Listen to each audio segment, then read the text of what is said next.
इस गांव का नाम ऐसे मानसर बोलते हैं, मगर जिस गांव में मैं रहता हूँ ये क्यों नहीं बोलते हैं इसको, किमनी का महल्ला, जिस महल्ले में मैं रहता हूँ मैं। तो ये तकरीबन 1 बजे के बाद है, मैं पत्ते लाने गया था। तो जब मैंने ऐसे खेत में देखा, नज़र मेरी पड़ी तो 3 बंदे थे, 2 बैठे थे, एक बंदा खड़ा था। जो खड़ा था उसने आर्मी कलर की ड्रेस लगाई थी और सिर को पड़का बांधा था, हाथ में लाठी ली थी और पिट्ठू लिया था। तो जब मेरी उसकी नज़र जुड़ी तो सामने, तो उसने मुझे हाथ से इशारा कराया अपनी साइड। तो मैंने देख लिया कि ये यहाँ का कोई लोकल नहीं है, ये कुछ बंदे और हो सकते हैं। तो मैं वहाँ से सर थोड़ा सा पीछे हो गए, साइड हो गए, तो मैं भागा वहाँ से। भाग के मैं अपने डेरे में पहुँचा, फिर मैंने फ़ोन किया मेरे को। पंडित जी ने साहब को बोला, साहब उस टाइम आ गए, जो कि अफसर साहब मानसर वाले।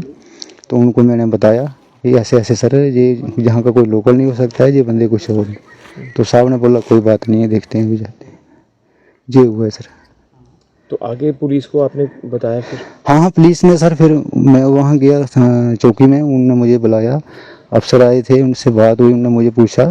फिर उनके साथ में जहाँ फोर्स आई है, मैं फोर्स के साथ आया हूँ और 9 साढ़े 9 बजे तक रात को वहाँ उनके साथ रहा हूँ। फिर उन्होंने मुझे अपने डेरे में छोड़ दिया, बोला आप जाओ, जब जरूरत होगी आपको बुला लेंगे। अच्छा, ड्रेसअप क्या था, कितने लोग थे पर्टिकुलर बताएंगे आप? 3 सर, 3 लोग थे। क्या ड्रेसअप था? एक सर आर्मी कलर में जो खड़ा था, जो 2 बैठे थे, तो उनका काला ड्रेस था, सिर को पड़के बांधे थे, पिट्ठू उठाए थे। जो खड़ा था उसने हाथ में लाठी ली थी और गन का मुझे ये क्लियर पता है, उसमें कोई शक वाली बात नहीं है कि वो क्लियर गन थी, काले कलर की गन थी। ठीक है जी जी। जो बैठे थे उनका मैं ये नहीं बोल सकता वो नीचे बैठे थे, मगर पिट्ठू उनके भी मुझे दिखाई दी जब उन्हें पिट्ठू उठाए थे।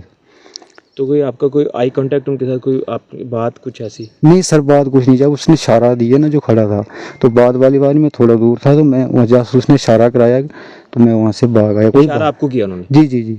और आप भागे? मैं भाग गया सर। कि मैंने बोला ये कुछ बंदे और हैं, ये यहाँ के गांव के बंदे नहीं है, कोई भेड़ बकरी चराने वाला नहीं है, कोई लकड़ी लेने वाला नहीं है, ये बंदे कुछ और हैं।